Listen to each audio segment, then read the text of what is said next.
Уважаеми зрители, тия дни биткоинът за пръв път достигна историческата стойност от над $100 000. Как се случи това и какви са причините за този рекорд в цената на криптовалутата?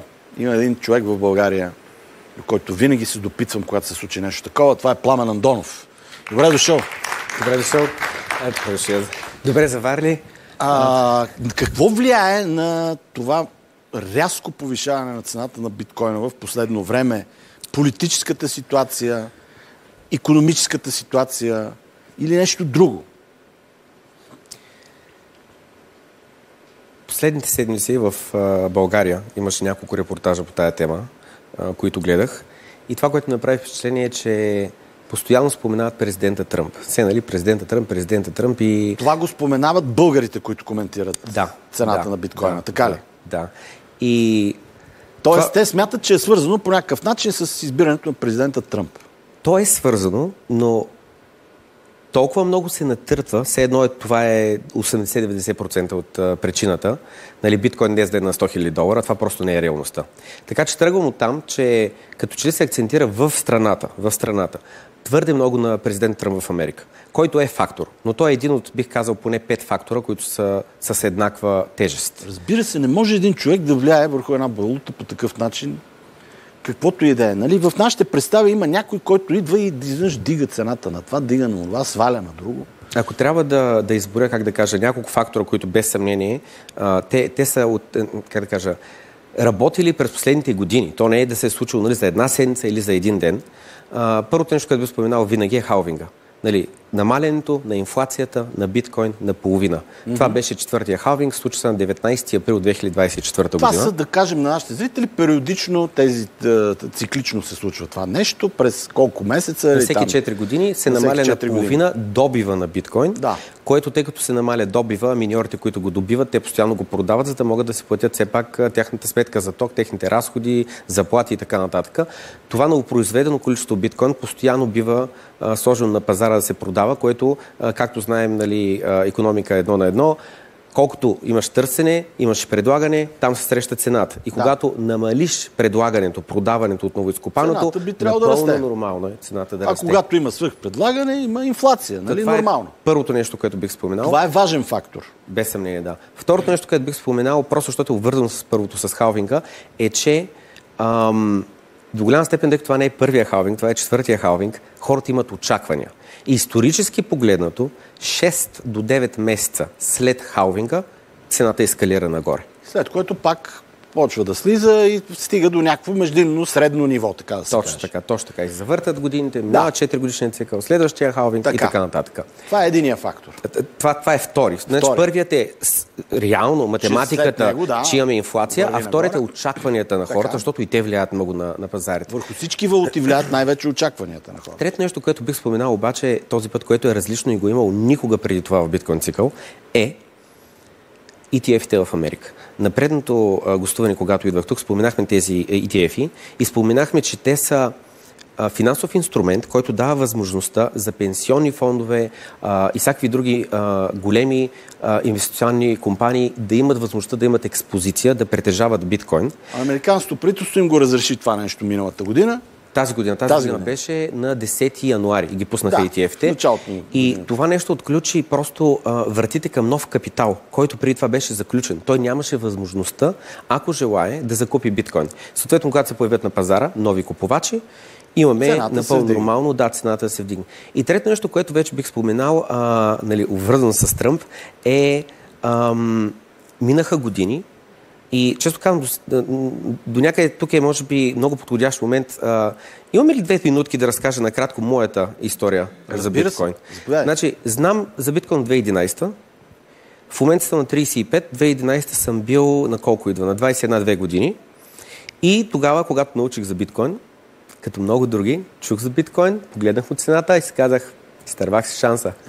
И нито купих биткоин, нито купах биткоин, нищо. Забравих за него. Няколко месеца по-късно... Реши, че ти е скъпо. Да, по $1. По $1 биткоинът беше скъп. $1. Много ми се струваше тогава. Живеех във Варна, живеех заплата до заплата. Тогава мисля, че 800 лева ми беше заплата, то нали, други времена бяха сега 800 лева днес, тогава нали са 800 лева днес, но както и да е. 800 лева тогава да бяха към $400. 400 да, но в днескашни пари към инфлацията имам пари, че примерно са 1500, може би максимум 2000 лева. И мислята беше, че завия заплата, плащам си найма, така. Намирам биткоин, струва ми се, че съм изтървал шанса. Няколко месеца по-късно цената беше се увеличила. Казвам си пак, че съм си изтървал шанса и така нататък. И след което край. Не бях чувал за биткоин до 2017. Значи това са 6 години, в които от 2011 до 2016 аз не чувам за биткоин. Не си чувам и не те е интересувало. Това имаш предвид. Може би ми е минало някъде някоя статия, някой нещо е споменал, но човек като не се интересува, той после забравя. Да, така е. Докато 2011 помня, че поне проверих цената, защото по-късно, ако бях чул 2013, 16, 15, може би ще вие проверя цената и ще запомня нали, някаква цифра, защото аз абсолютно помня $1 цена за биткоин и естествено като много други хора съм си казал, закъснял съм, твърде скъп е биткоин. Та 2017 отново попадам на биткоин, но тогава разликата е следната. Бях от Варна се преместил в София, от София се преместил в Обединеното кралство, в Лондон, в Англия. И когато съм там, разликата беше следната, че вече не живеех заплата от заплата. Вече от заплата на заплата спестяванията растях. Вече всеки един месец, примерно 10, 15, 20% от заплатата не се изхарчваше по базови нужди, по наема, по дрехи, по храна, по сметки и така нататък. И тъй като оставаха някакви пари, вече бях започнал, що годе, финансово да се ограмотявам. Защото преди това този човек си прави сметката. Сега да купя някоя промоция, от това да купя по-ефтиното, еди си какво, спести някой лев. Но истинската нужда от финансова грамотност идва в момента, в който човек вече пести. Да. Те не са чак излишни. Аз не казвам това да дума, че са излишни. Те не са излишни, обаче идеята е, че искаш да ги запазиш за по-късно, защото ти пак ще ти нужни, но просто не е в момента. В момента имаш задоволени всички твои нужди. И 2017 отидах в една банка в Обединеното кралство и ги питах каква лихва нали, ще ми дадат, защото иска да купя имот тогава в Англия. И имотите тогава бяха по 300 000 паунда. Аз имах около 10 000 паунда спестени и искам нали, да почна да пестя 30 000 за участието, нали, 10%. И ги питам нали, колко ще ми е лихвата. И те ми казаха 0,01%. Пак е била височка в сравнение с сега. Да, и аз викам, това, как да кажа, сметнал го, че за една година ще ми дадат 10 паунда, което е 3 кафета. Да. И аз викам 3 кафета за всичките ни спестявания, някакси не ми излизат сметките и отказах. И тогава продължих онлайн да търся информация. В Америка, в Съединените американски щати има едно движение, главно оттам тръгва, то се нарича FIRE, като огън, обаче първите буквички, нали, F, I, R, E, което е Financial Independence Retire Early. Да постигнеш финансова независимост и да се пенсионираш рано. И какъв е плана за това нещо? На хората, да не бачка. Абсолютно. Но какъв е плана? Каква е тяхната идея? Тяхната идея е следната. На 20 години, на 30 години, на 40 години работиш здраво, гледаш си, дигаш дохода и пестиш. Не живееш в 300, 400, 500 апартамент, ами в минималното, което да ти върши работа. Ползваш градски транспорт, ползваш колело, ползваш еди си какво. И пестиш, гледаш да пестиш минимум 30%, желателно 50-60% от дохода си. И на 50 удра инфаркта и айде. И в края на краищата, като си пестял дълго време и като си инвестирал в акциите, като при тях разликата ще имат едни инструменти, които нямаме достъп до тях, 401k, Roth IRA и така нататък. Тези американски спестовни инструменти ти дават възможността да пестиш преди данъци. С други думи, ако моята заплата брутна е 3000 лева, а аз получавам чисто 2200 или там колкото идва, идеята е, че мога от 3000 да заделят 300 за акции преди никакви данъци да са ги ударили. Те правят такива неща и аз бях първо това нещо, нали, при мен ги няма тия вратки. И второ, аз като правих сметките, идеята ми беше винаги правим 1 милион, имаме 5% доходност и живеем с 50 000 на година. То хубаво, обаче той има инфлация. И тия 50 000 след 10 години може живееш и 3 месеца с тях. Да. И сметките просто не ми излизах. И така и не хлътнах нали, по това движение. FIRE и ще пестя яко и ще ги вкарам в акции. И тогава попаднах на биткоин за втори път през живота си, където наистина да помня. 2011 помня, 2017 помня. И разликата беше, че просто бях вече по-възрастен, бях с повече житейски опит, по-подготвен финансово. Колко струваше 2017 биткоин? Когато аз попаднах тогава, защото имаше една статия, че биткоин на $2300. И след което, докато се поразчета, докато се преобразован, докато еди си какво, първата ми покупка беше на $3000 за биткоин. 2017. И седнах, четях и защо хлътнах по биткоин? Защо ми хареса идеята за биткоин? Две неща. Едното беше, че е лимитирана бройка. За разлика от левовете, евро, паунди, долари. Това е ценното всъщност, че е лимитирано, че не може... Както златото. Макар, че златото, да. Добива се все пак много. Но инфлацията там е сравнително константна, докато при биткоин винаги намаля на всеки 4 години. И второто нещо, което много ми хареса, беше, че дава възможността за микроразплащания. Нещо, което днес с дебитните карти е невъзможно. И какво имам предвид под микроразплащания? Идеята е следната. Ако аз искам да се предпазя от спам, искам да няма да възможност ботовете да пишат коментари отдолу, реално защитата от спам е много елементарна. Просто трябва да се плати много малка стойност. Примерно само 1 стотинка. Ако се плати 1 стотинка за един човек, който работи, който иска да се напише коментара, 1 стотинка да плати, никакъв проблем не му е. 100 коментара само 1 лев, нали, дето се казва, няма една кутия цигари на днескашни цени. Докато за ботовете, ти ако искаш да имаш хиляди ботове, които да пишат милиони коментари навсякъде, ти няма как да ги платиш тия стотинки. И тези микроразплащания днеска, всичко, което купуваме онлайн, винаги е десетки левове. Никъде не мога да купя нещо за 20 стотинки онлайн с моята карта. Просто защото имаме такси за Visa, за MasterCard, които, нали, отиват за тези оператори. Разбирам за какво говориш, но какви са тия микроразплащания? За какво можеш да го ползваш реално в ежедневието? Още 2017 година човека, който мен лично ме образова на тема биткоин, се казва Андреас Антополос. Той е грък по националност, cyber security експерт по киберсигурност. Той никога не говори за цената. Никога не споменава цената и никога не интересува цената. Това, за което говоря, какво е възможно технически да създадем с биткоин. И аз като техническо лице, програмист съм по професия, идеята тогава за Internet of Things. Internet of Things, така или иначе днеска сме почти там, но не съвсем, много умни устройства. Те станаха всичко вече. Има умни ключове за лампите. Има умни... даже сега скоро си купих AirFryer. Има умни AirFryer, които са с апликация и така нататък. Всичко стана умно. Всичко има достъп до интернет. Хладилник, умна печка. Всичко, да. Даже се говори, че докато ни няма вкъщи, те се събират и си говори такъв тапак е собственика, но това е друга тема. Напълно възможно е. Идеята е, че тези Internet of Things, където идеята е, че имаш много умни устройства, в момента отново тази реалност не се случи, защото имаме тапа на плащанията. Те ни пречат. Не можем с днескашната финансова система да направим тези микроразплащания. Където каква е идеята? Вместо да си купиш пералня, вместо да си купиш какво, или ако ги купиш, да ги купиш с намалена цена и да можеш да си плащаш за това колко използваш. В дома си, някои хора бих казали, аз почвам да инвестирам и да не един вид да бъда наемател, да трябва да плащам за всяко едно миене на чиниите или за всяко едно пране и така нататък, което е напълно разбираем.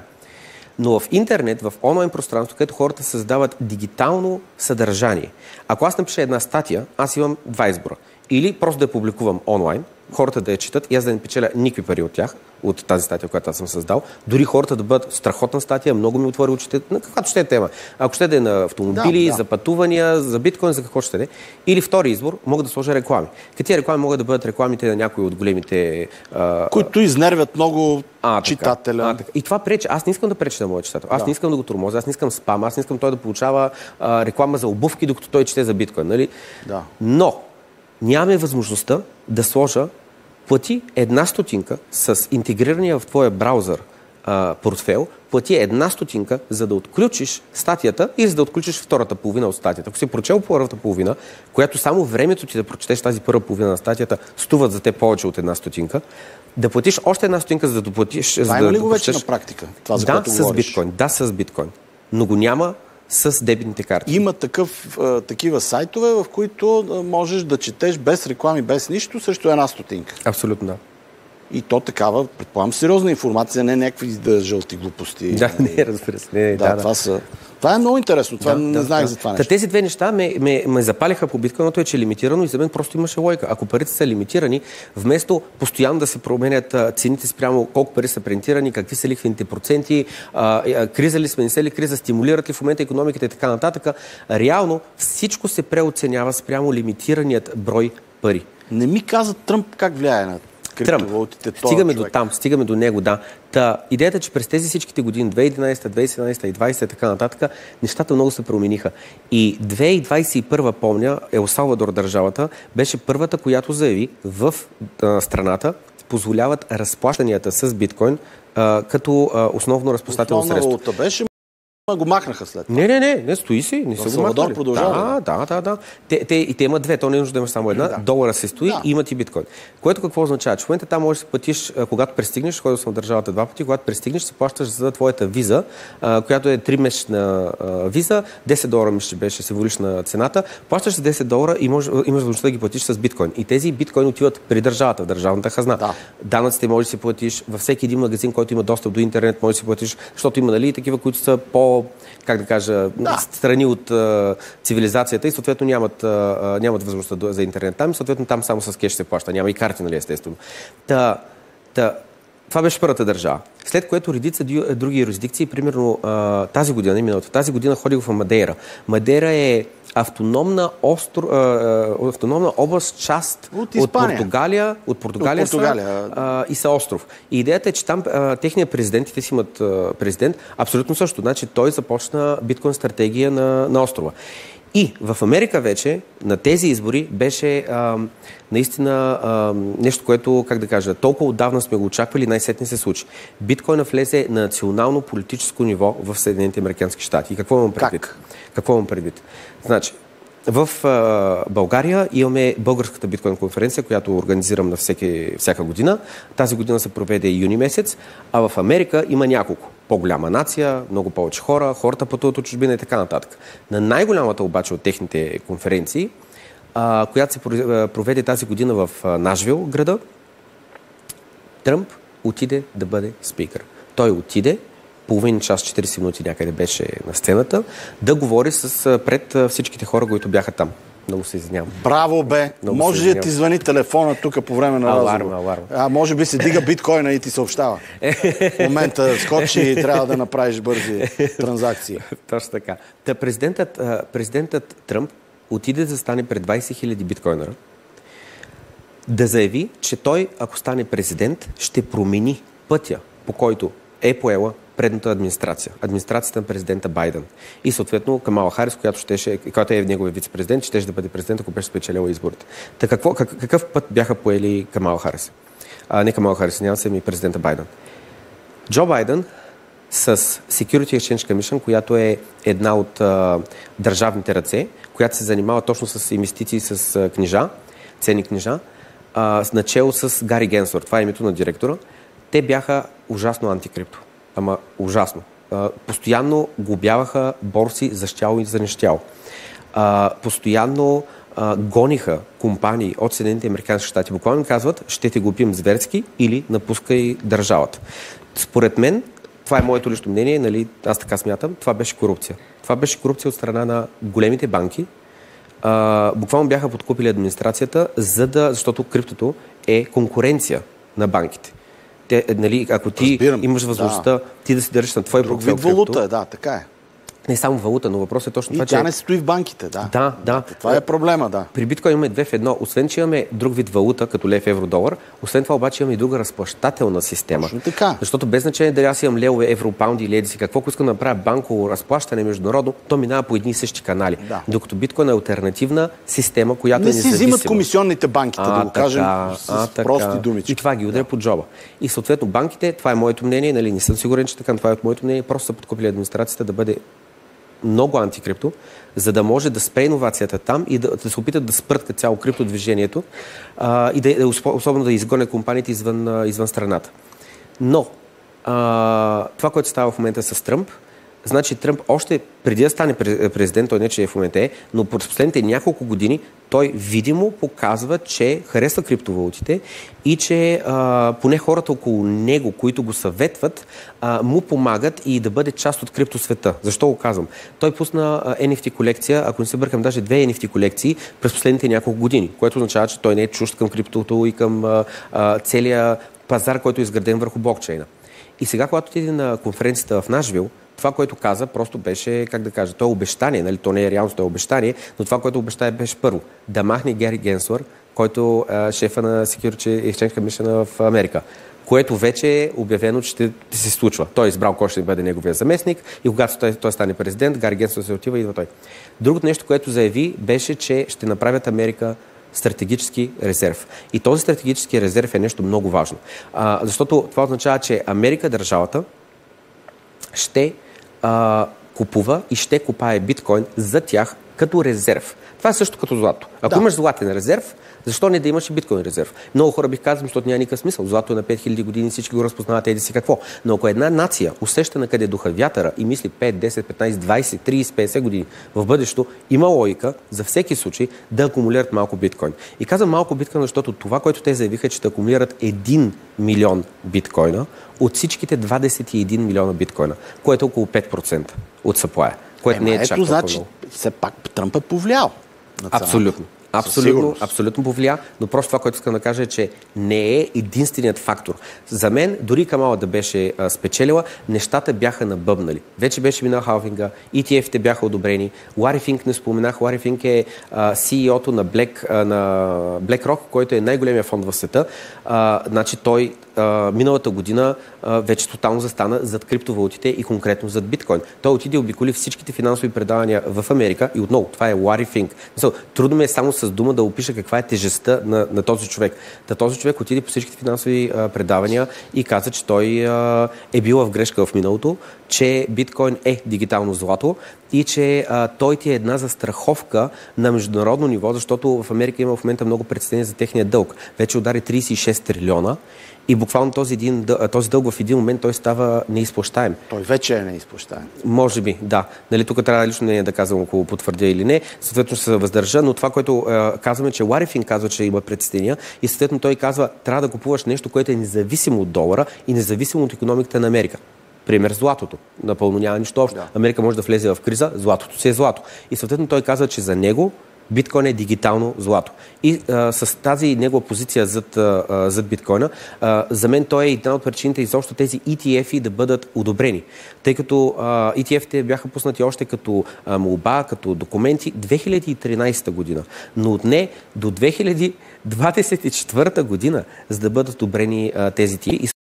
Според мен просто се появил такъв много влиятелен човек, като Лари Финк, който да натисне везните и най-сетне да одобрят ETF-те. Така че това е. Много причини са. Не е само една, Тръмп без съмнение една от тях. Виждате, уважаеми зрители, колко фактори различни влияят върху финансовите пазари и много хубаво, че има човек като Пламен Андонов, който да може да ни ги обясни с думи прости. Благодаря ти!